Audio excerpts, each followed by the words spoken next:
Hello everybody, welcome back. My name is Kirti Sri Ganapati and today we will be covering the topic access to technology.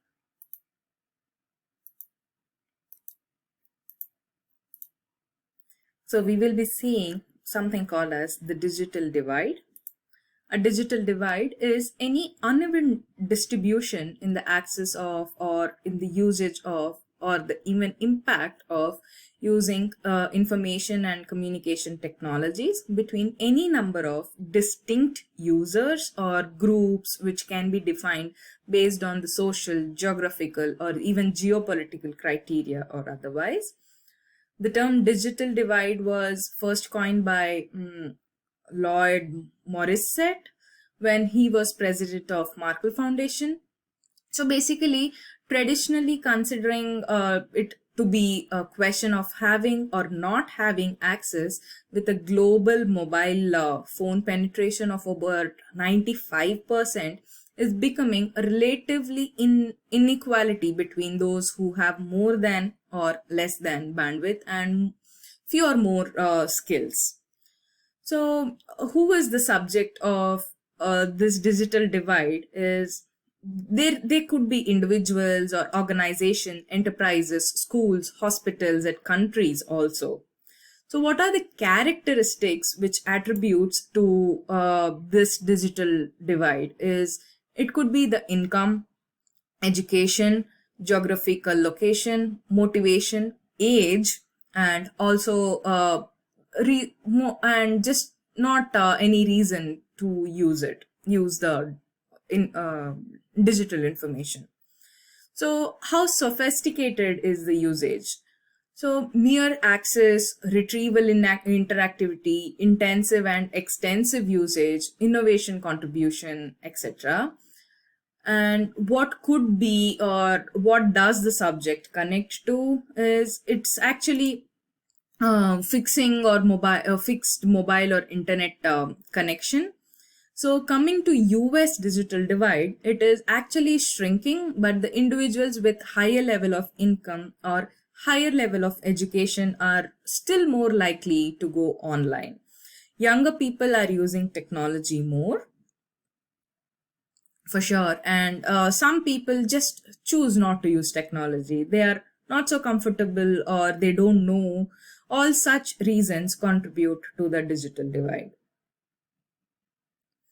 So here you can see an image where the internet usage statistics are shown. This is based on income and this is based on age. Here you can see higher the income, the more internet usage it is. Similarly, here higher the age, the usage of internet is much less, and mostly the teenagers and from the age of 14 onwards until probably around 29-30, the usage is at the peak. We also know that the research which shows that the digital divide is more than just an access issue, and it cannot be elevated merely by providing the necessary equipment. There are at least three factors to play: information accessibility, information utilization, and information receptiveness. More than just accessibility, individuals actually need to know how to use the information and communication tools which once existed within the community. This is another graph which shows the internet usage statistics between the race, and here this is with respect to the highest level of education that is obtained. Here also you can see that most of the college students use the internet more, and people which who have less than the higher education would be using the usage is comparatively less, and this is with respect to race.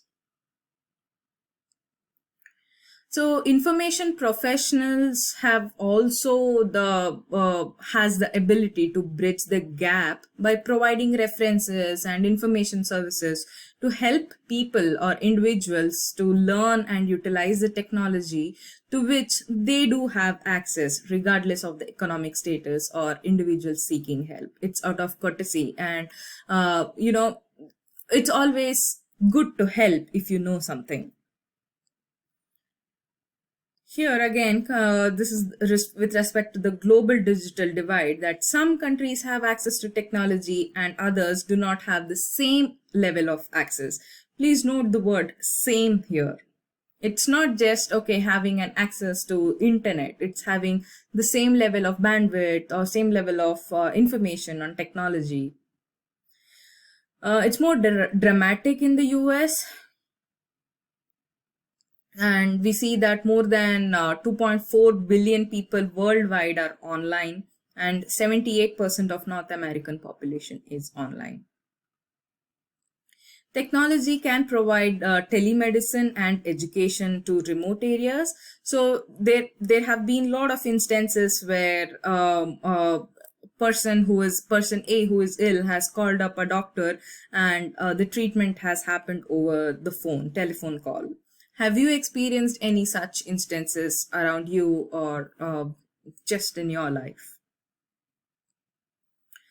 Coming to education, also in remote areas, most of them, even what we have is a kind of remote access where the videos are recorded and it is uploaded. This is also usage of technology. So, access to technology, there are a lot of new projects which are emerging that may be helped to reduce the global digital divide. So, one such thing is One Laptop Per Child project. So, this is a non-profit initiative which was established with the goal of transforming education for children around the world. This goal was to be achieved by creating and distributing educational devices for the developing world, developing countries, and by creating software and content for those devices. The goal was to transform education by enabling children in low income countries to have access to content, media, and computer programming environment. So here, as it is shown, that the goal is to provide every child in the world with access to personal connected laptop. So these laptops are called as EXO laptops. So EXO was previously known as $100 or $100 laptops or children's machine. So it is an inexpensive laptop computer that is designed to be contributed to the children in developing countries around the world.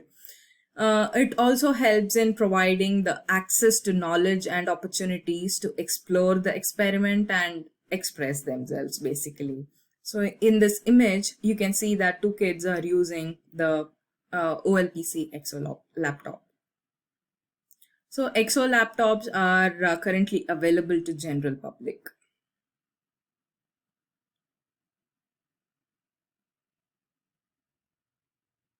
So I wanted to add one more point with respect to EXO laptop, is that the laptops are actually sold by the government and it is distributed through the ministries of education with the goal of distributing this one laptop per child.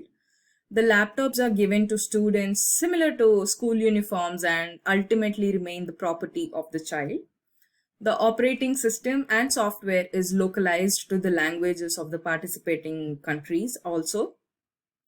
OLPC now works directly with the program sponsors from the public and private sectors to implement its educational program in entire these schools and the communities. Since it is a non-profit organization, OLPC does not require a source of funding for its it does require the source of funding for its program, so that the laptops are given to students at no cost to child or to his or her family. So it's completely free. Moving to the second part of the access to technology, that is assistive technology. Assistive technology could also be known as what is adaptive and rehabilitative devices for people with disabilities, or mostly for the elderly population. People who have disabilities often have difficulty in performing activities of daily living. So they cannot do their daily chores completely independently. So these daily activities, or self-care activities that include toileting or mobility, eating, bathing, dressing, grooming. All such things needs a personal device for their care.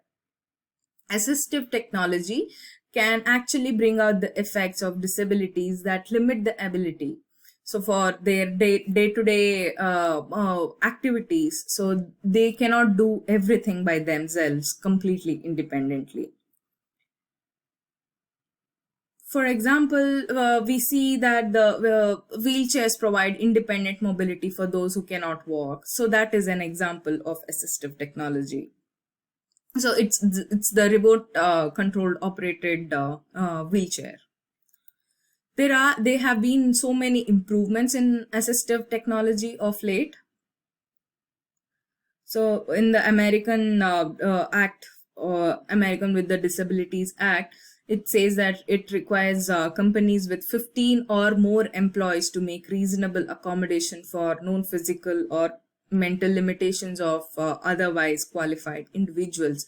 So we can see that with this act, American with Disabilities Act, there are a lot of organizations who have around 15% of employment rate for people with disabilities. So there are also apps and devices which assist with day-to-day activities. So this is one such system, which is called AAC system.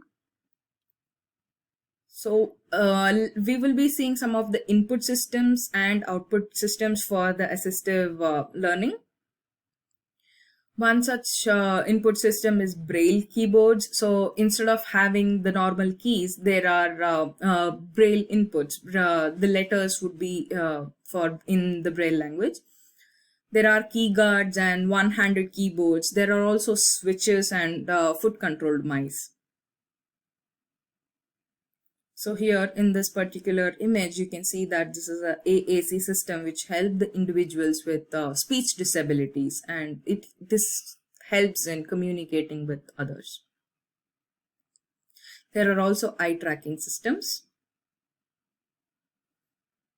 So as I told, here you can see that there is Braille infringed, or Braille being punched on top of this keyboard. This is one-handed keyboard. And here in this picture, you can see that there is an eye tracking system here. Have you come across any of these devices in your day-to-day life?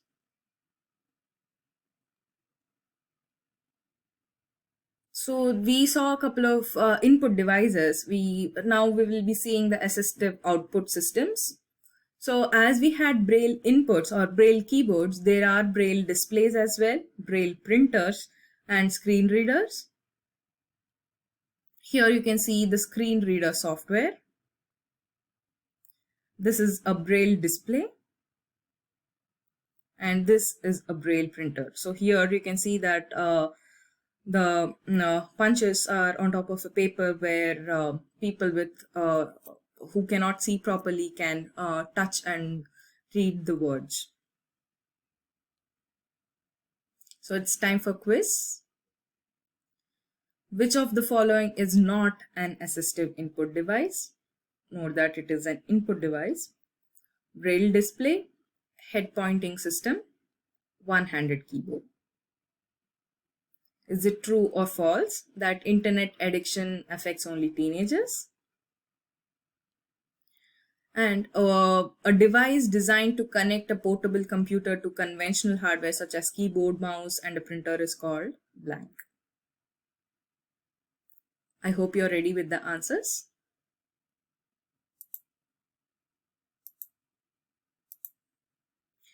So the one which is not an assistive input device is a Braille display. So Braille display would be more of an output device.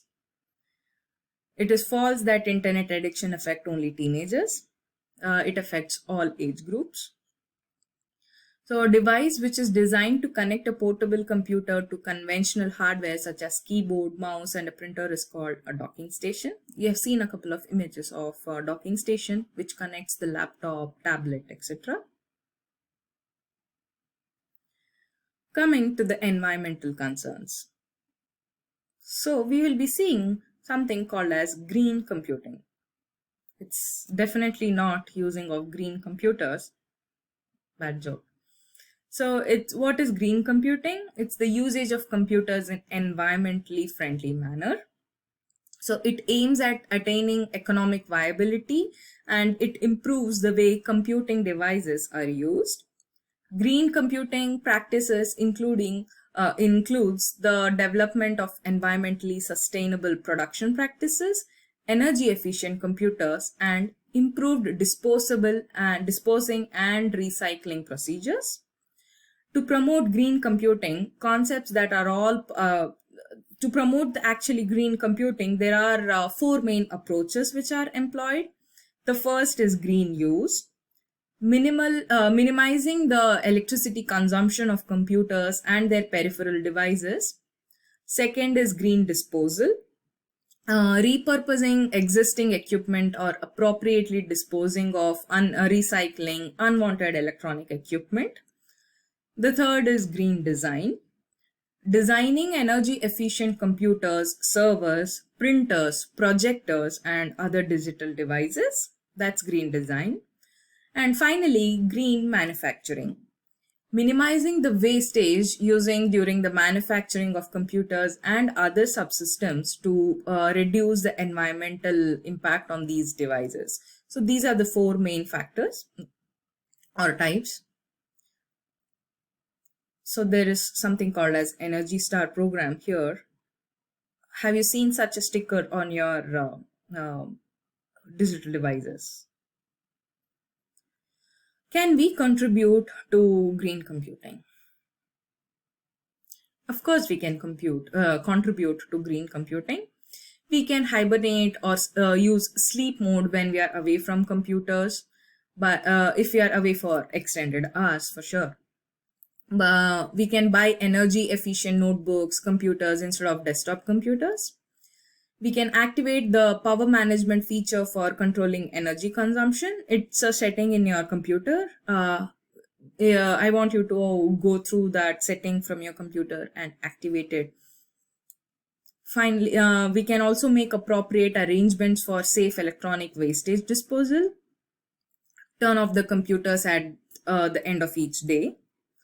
Refill printer cartridges rather than buying a new one. Instead of purchasing new computer, try to use refurbishing an existing computer as long as it is good and it fits your need.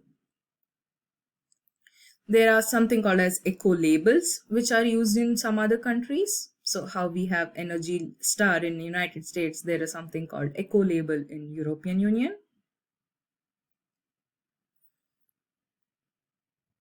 So we were discussing about the energy consumption and conservation.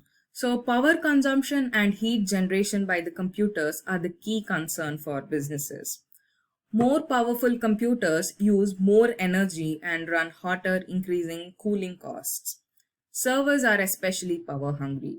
So have you seen the Microsoft's big server which was pulled down from the sea from Scotland, I guess 15 or a couple of days ago?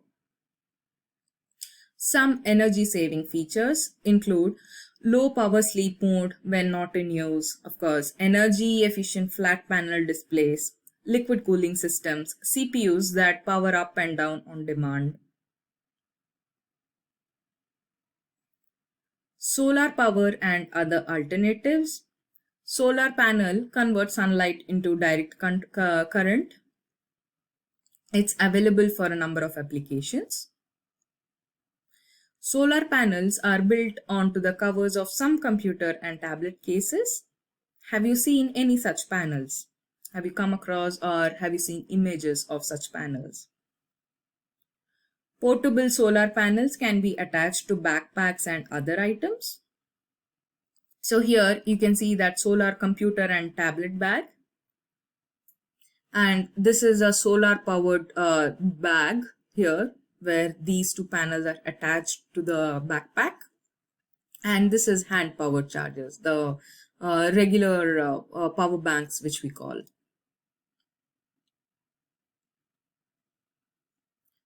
Some of the green components include the computers to run quieter and cooler. More recyclable hardware and packaging are being used. The amount of toxic chemicals in personal computers are being reduced. Recycling the plastics which are being used in some mobile phones. And of course, there are built-in solar panels that can charge these devices. Here in this picture, you can see that the charger powers your device here. It's a mobile phone, and this particular charger charges the mobile phone. It's a portable power device which can charge or power your portable computer and mobile devices. There's something called power cup inverters, which runs off car's battery. If you're on a vacation, or if you're on the road running on a low power, you can actually run from your car's battery and charge up your phones. So it's a power tech charger which uses the fuel cell technology and water and fuel pumps.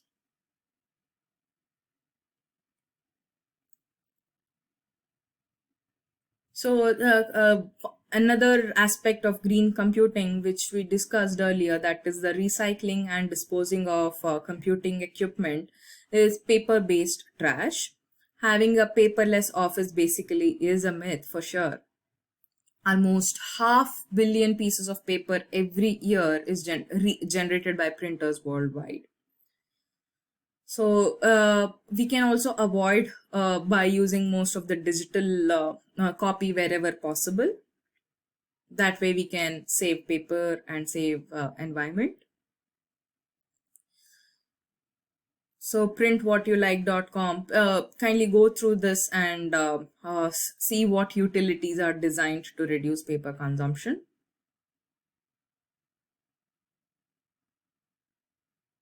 So the new trend these days of late has been the e-paper, or having e-books, which we have in our Kindles, or Kindle for novel reading, or even the e-books which we have for even course textbooks these days have been in PDF format.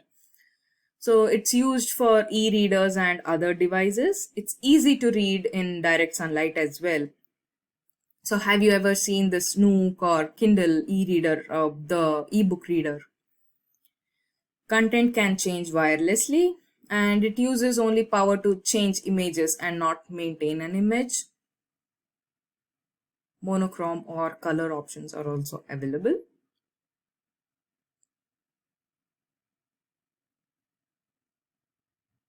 So here you can see that the e-waste is often exported to developing countries. It basically consists of discarded computer components, and the current hardware contain a variety of toxic and hazardous materials. It's a global concern that it eventually would end up. So proper recycling is essential. We saw it as a part of the green computing environment, one of the 4 factors that recycling is essential. Many computer hardware manufacturers have voluntarily take back program, sorry. And expired toner and ink cartridges can sometimes be returned to the manufacturer or exchanged when purchasing new cartridges. Using recharged printer cartridges save consumers money and help reduce e-waste in landfills. You can donate obsolete equipment to schools and other organizations. For security and privacy reasons, all data should definitely be removed before the disposal. So these are some of the legislation related acts, where the Family and Entertainment Act was passed in 2009 and some other acts. You can just go through these. So currently there is no federal computer recycling laws which are in effect in the United States. Federal agencies are required to purchase energy efficient electronic products. And finally, the Sarbanes-Oxley Act and the HIPAA established privacy and data protection standards. Finally, it's time for our quiz now. Which of the following is not a form of alternative power? Is it solar energy, fuel cell technology, or eco-label? True or false? E-waste is no longer a concern today since modern computers contain very few toxic materials. The blank makes it illegal to circumvent anti-piracy measures built into digital media and devices. I hope you're ready with the answers. Let us see. So it's called the eco-label, which is not a form of alternative power. It's false that e-waste is no longer a concern today since modern computers contain very few toxic materials. Toxic materials are always there. So Digital Millennium Copyright Act, that is DMCA, makes it illegal to circumvent anti-piracy measures built into digital media and devices. So looping back, chapter 7, in chapter 7 we have seen that the intellectual property rights, we have seen the ethics related to the computer usages, the different types the difference between what is acceptable as plagiarism and what is not plagiarism. Computers and health, we have seen different ergonomics on different aspects on how high your table height should be or your chair height should be, the various ergonomic aspects to it, and we have seen the digital divide, we have seen green computing, environmental concerns, and the related legislation to it. That's all from my side. Thank you.